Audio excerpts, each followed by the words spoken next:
Hey, Maria. Are you going to be working a night shift at that cleaning job of yours again today? Yes, Lucio.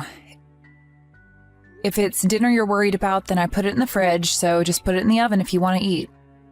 That's not what I'm talking about. It's a problem that you're always working night shifts because it's simply unnatural for a wife to be doing such a thing. That cleaning company of yours you work at, surely there are also jobs during the day, right? Why don't you just stop working night shifts and switch to doing day job shifts instead? Oh, why should I do that? You can earn more money working night shifts than by working day shifts since there's a bonus. I don't think this is the case, but you're not making fun of my job again, are you? Well, I did just get scolded for doing that at our last family gathering. Our son Glauco getting mad at me was especially humiliating. Which is why I don't intend on bringing it up again. It's fine if that's the case, but I still can't get over how you told me that if you've got that time to clean for someone else, then clean the house, will you? I mean, I would if it made money, but it doesn't. Yeah, whatever. I still don't think I like my wife cleaning for someone else. Actually, I don't care if they get mad at me anymore. I'll say whatever I want to say because I'm the husband and pillar of his family. I don't like how you're always working night shifts. Huh? So now you're not just making fun of my job, but you're also making fun of night shifts as well? And what do you mean you're the pillar of this family, Lucio? Where did you even get that idea? I'm the husband, and the husband is the pillar of the family. And I'm not making fun of you. This is a valid complaint. To think that our son Glauco is about to get married, yet there's still one person in the family who has a different schedule than everyone else. Seriously, do you know how annoying it is to see you go off to work every night just as I'm about to go to bed? Have you ever thought about what Glauco's new wife Nadia is going to think when she comes here and sees you doing night shifts every day? You're surely going to be looked down upon by Nadia if she finds out that her mother-in-law works night shifts as a cleaner. No, Nadia isn't the kind of person who would judge others based on something so superficial. And what are you even talking about? I never heard that Nadia was going to be living with us. Well, she is. Now you know, I guess. But this is the first time anyone's told me this. I mean, our son Glauco is our only child, and he still lives with us at our house. So it isn't only natural that his wife would come and live with us once they get married? Which means that you're going to have to live with your daughter-in-law. And I'm not going to have any of it if you two start fighting. Also, if you work night shifts, there's going to be a possibility that you're going to make Nadia do all the housework that needs to be done during the day. Seriously? That's the main point of your argument? Why don't you and Glauco do the housework if you're so worried about Nadia having to do everything? No! Housework is a woman's job. Jesus, Maria, do you have no common sense? Huh? Wow, so that's how you're going to be. Seriously, you're the only person in this family who still thinks like that. This is 2023, Lucio, not the 60s. Besides, you don't even understand why I'm working night shift in the first place. Trying to argue with you makes my head hurt. Huh? What are you talking about? I know it's 2024. Don't make fun of me. My shift is about to begin, so I'll end the conversation here. Hey, wait. I'm not done scolding you, Maria. Mother, is it true that you and Dad agreed to our marriage on a basis that we're going to be living with you? Huh? Did your father tell you that? Yeah, he did. You see, Father sent a letter to Nadia's house titled How to Be a Housewife. It's some sort of rule book he made for Nadia when she moves in here. What? Seriously? Sorry, Mom, but we don't intend on living with you guys, at least for the time being. I mean, I'm an only child. So me and Nadia agree that we'll probably have to move in with you guys at some point when you guys get older. But we're not ready to do that just yet, and we want some time for the two of us. Don't believe what your father tells you. I never thought that you guys were going to be living with us anyways, because I heard about how you two got married and how you've already prepared a new house. Although your father should have heard about it as well. As usual, it seems to have flown completely over his head. Maybe he forgot about it? Yes, maybe he did.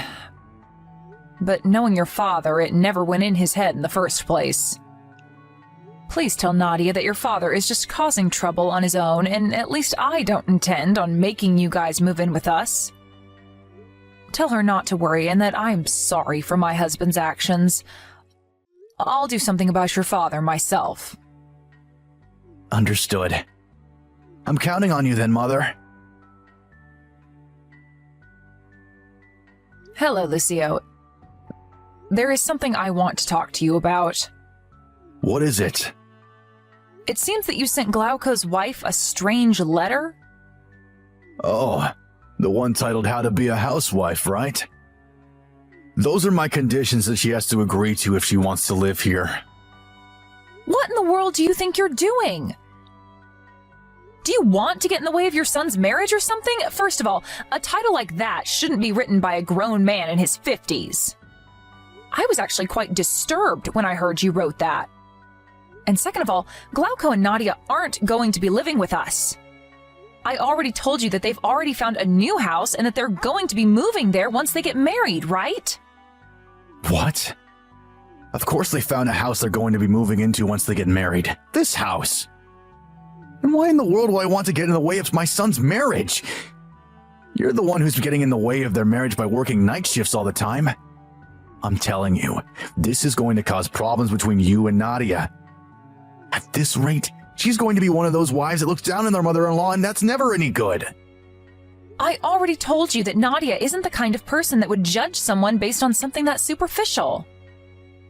Besides, when did we agree that Glauco and Nadia would be moving in with us after they got married? Because that's what you seem to be telling them. I mean, it's obvious, so there's no need to say it, right? Of course they're going to be moving in with us. Oh, I get it now. Nadia's already started looking down on you. And this is your way of getting revenge and bullying her in return, isn't it? Huh? Honestly, I'm impressed at your imagination, Lucio. If only you could use it for something a bit more useful. Who knows, you might make a good short story author or something. Huh? What in the world are you talking about? Writing short stories isn't a proper profession, Maria. Anyways, if they move in with us, me and Glauco are going to find out about the tensions that you already have between you two.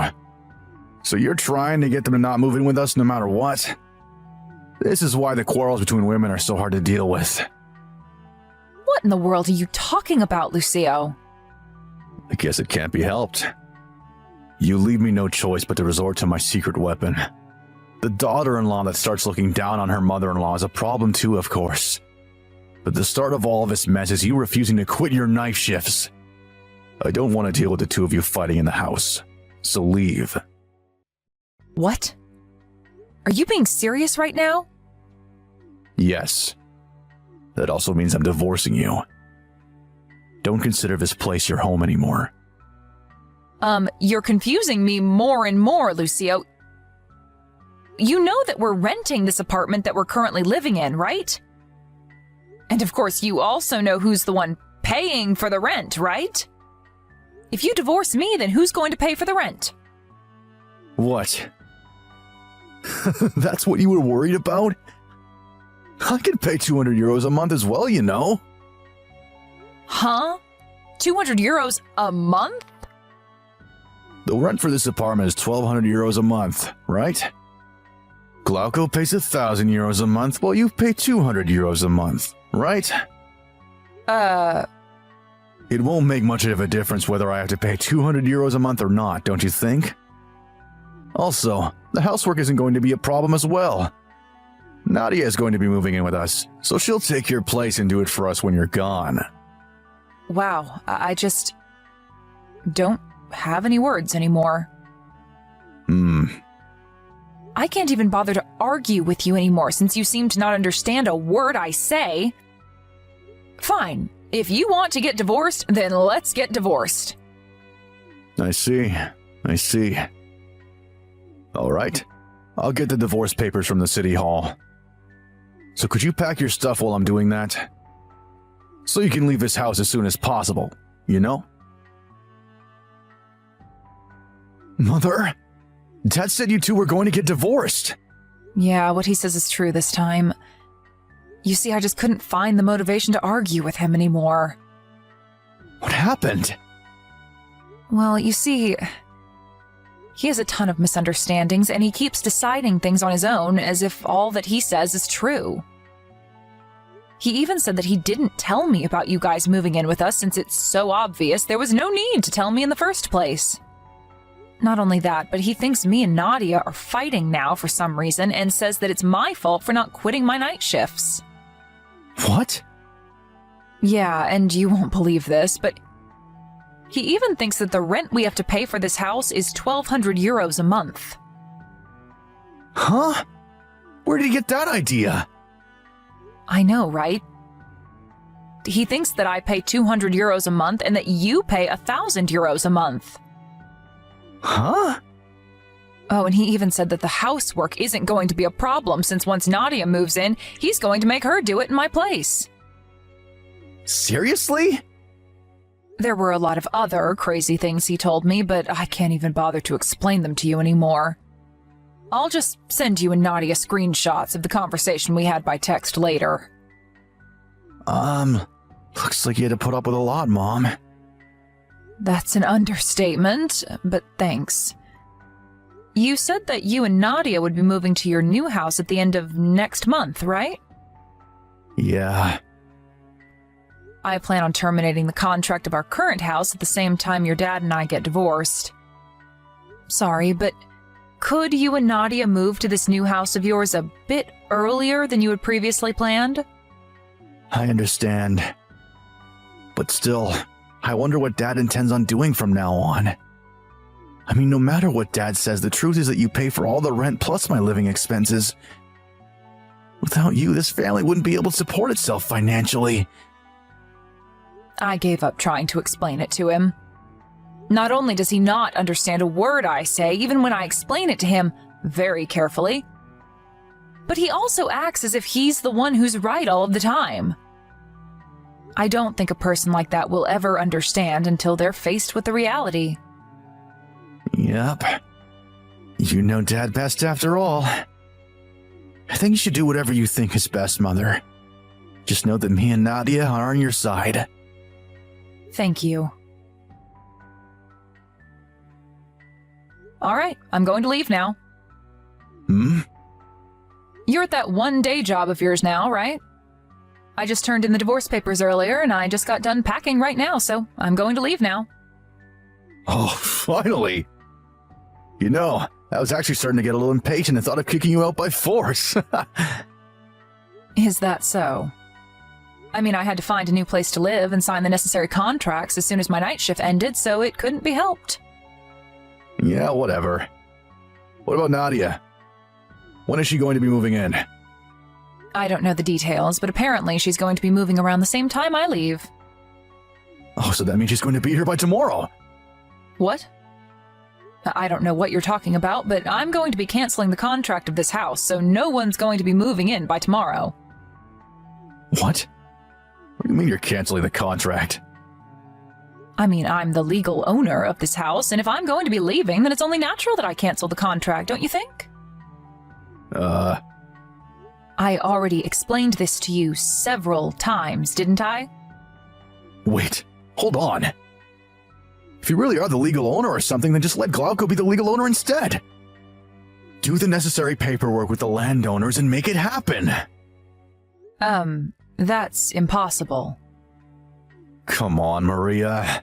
Do you understand what you're saying right now? The three of us are supposed to live in this house from now on. You can't just cancel the contract because of your selfishness. Is it all right with you if me and your son become homeless? But I heard that Glauco and Nadia already found a new place to live. It looks like you have a lot of misunderstandings, but you do know that Glauco proposed to Nadia because he was relocated to another region at his job, right? They're going to be moving to near Glauco's new workplace once they get married. Which means that the 1,000 euros a month he was kind enough to give us for our living expenses until now will also be gone. Huh? What do you mean 1,000 euros a month for living expenses? You mean that he pays 1,000 euros a month to the rent, right? That's the next thing I wanted to tell you. I pay for all of the rent here. What? You were paying 1,200 euros a month and not 200? You've got that wrong as well. The rent is 2,000 euros a month, not 120 euros a month. 2,000 euros a month? All of this is your fault, you know. The fact that me and Glauco have to step up like this. Huh? What do you mean it's my fault? The fact that your company went bankrupt 3 years ago can't be helped, and it wasn't your fault. But after that, you seem to have zero motivation to go out and find another job. All you did ever since then was work one-day jobs when you felt like it. You would earn 800 euros in a good month, but only 300 euros on bad months. We were only able to rent this house that cost 2,000 euros a month in the first place because both of us had proper jobs at the time. Then you lost your job, but for some reason you refused to move. Since you had no intention of finding a proper job again, the only choice we had was for me to work harder than before. Do you understand? That was the situation at the time, so I told the company about it and made a request asking them to let me work night shifts, which pay well. Even after all that, we were still only barely able to get by, which is why Glauco gave us 1,000 euros a month from his own salary. I was really thankful for his help, but I was also ashamed I had to rely on my own son since my husband was such a mess. I didn't understand much of what you said, but does that mean I'm going to be living in this house on my own from now on? No. Like I said, I'm canceling the contract on this house, so you need to leave by the end of next month. Unless, of course, you want to buy it for yourself, although, considering how much money you make a month, I think that's impossible. But, so, all of you are just going to leave me? Why in the world did it come to this? I can't bother to explain myself to you anymore, so why don't you think of why this happened yourself? Tell me! No, I'm done explaining things to you all the time, since it clearly has no effect. So you're just going to ignore the demands of your husband? I'm the pillar of this family, and you have to do what I say. But I just turned in our divorce papers to the city hall. You're not my husband anymore, Lucio. And you definitely weren't the pillar of this family, especially these last few years. But... Fine, I'll give you a hint as to what was the cause of all of this. A hint? Tell me! Delusional princess. Goodbye. Huh? What do you mean, delusional princess? That hint is too hard to understand. Give me another one! The first thought that came to me after I got divorced was, I should have done this sooner. I knew that once my son got married and left the house, we wouldn't be able to maintain our current lifestyle, as he wouldn't be able to give 1,000 euros a month to us anymore. I talked with Lucio about this and tried to convince him into moving into a cheaper apartment, but he seemed to like this house a lot and refused to move out. What happened next, you already know. After I canceled the contract, my husband now had nowhere to go and was also practically unemployed. It seems that even he understood that he was in trouble and that he had to do something. So he went to the job hunting center to find a job. It seems he found a job that came with housing, but Apparently, that personality of his still hasn't changed. He keeps saying these extremely delusional things that, at best, confuse everyone. And he even tries to get the younger employees who've been working there longer than him to do what he says. Because of this, no one wants to be anywhere near him, and so he spends his free time being alone and lonely.